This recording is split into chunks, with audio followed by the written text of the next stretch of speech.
दोस्तों, वाराणसी की एक अदालत ने 31 जनवरी बड़ा फैसला सुनाते हुए ज्ञानवापी के व्यास तहखाने में हिंदू पक्ष को पूजा करने का अधिकार दे दिया। जिला जज अजय कृष्ण विश्वेश के आदेश के महज 8 घंटे के भीतर मस्जिद के तहखाने में पूजा शुरू हो गई। अदालती आदेश के बाद एक बार फिर ज्ञानवापी को लेकर देश भर में बहस शुरू हो गई है। दरअसल ज्ञानवापी सनातनी लोगों के दिल पर अंकित एक ऐसा शब्द है जिसकी महिमा का वर्णन न केवल सनातन ग्रंथों में है, बल्कि कई प्रतिष्ठित अंग्रेजी इतिहासकारों द्वारा काशी पर किए गए शोध कार्यों और उनकी पुस्तकों से भी इसकी पुष्टि होती है।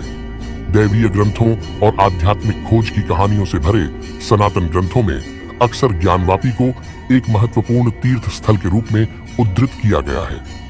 इसी तरह वाराणसी का अध्ययन करने वाले अंग्रेजी इतिहासकार भी इन ग्रंथों से सहमति जताते हैं। E.B. हैवेल और एडविन ग्रीव्स जैसे लेखकों ने ब्राह्मण के कुएं के किनारे बैठकर तीर्थ यात्रियों को पानी पिलाने का आकर्षक विवरण प्रस्तुत किया है। ज्ञानवापी का उल्लेख सनातन ग्रंथों में भी मिलता है। स्कंद पुराण के काशी खंड में कहा गया है कि ज्ञानवापी का निर्माण स्वयं भगवान शिव ने किया था। लिंग पुराण में 6 प्रमुख वापियों यानी कुओं का जिक्र है। पहली वापी ज्येष्ठा वापी है, दूसरी वापी है ज्ञानवापी। इसे ज्ञानवापी नाम इसलिए दिया गया क्योंकि यह भगवान शिव के आशीर्वाद से बनाई गई थी और इसका पानी पीने से भक्त प्रबुद्ध हो जाते हैं और सभी प्रकार का ज्ञान प्राप्त करते हैं। तीसरी वापी का नाम करकोटक वापी है जो नागगुआ के नाम से प्रसिद्ध है। चौथी वापी का नाम भद्रवापी है। पांचवी वापी शंखचूड़ वापी है और छठी वापी को सिद्ध वापी के नाम से जाना जाता है। E.B.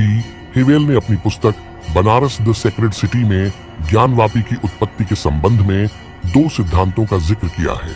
उनके अनुसार इस कुएं से जुड़ी किंवदंती ये है कि एक समय की बात है जब बनारस सूखे से पीड़ित था। 12 वर्षों तक बारिश नहीं हुई थी, जिसकी वजह से नगर की भयंकर दुर्दशा हो गई।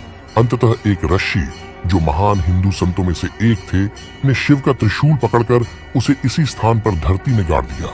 तुरंत पानी का एक झरना फूट पड़ा जो पूरे शहर की परेशानी दूर करने के लिए पर्याप्त था। चमत्कार के बारे में सुनकर शिव ने कुएं में अपना निवास स्थान बना लिया और आज भी वहीं है। एक और किंवदंती और अधिक ऐतिहासिक आधार के साथ कहती है कि जब विश्वेश्वर के पुराने मंदिर को औरंगजेब ने नष्ट कर दिया था तो एक पुजारी ने मूर्ति ले ली और उसे कुएं में फेंक दिया। दोनों अंग्रेजी लेखकों ने उस ब्राह्मण का अच्छे से विवरण दिया है जो कुएं के पास बैठकर तीर्थ यात्रियों को पानी देता था। दोनों लेखकों ने अन्य छोटे मंदिरों और गणेश की बड़ी आकृतियों के बारे में भी लिखा है।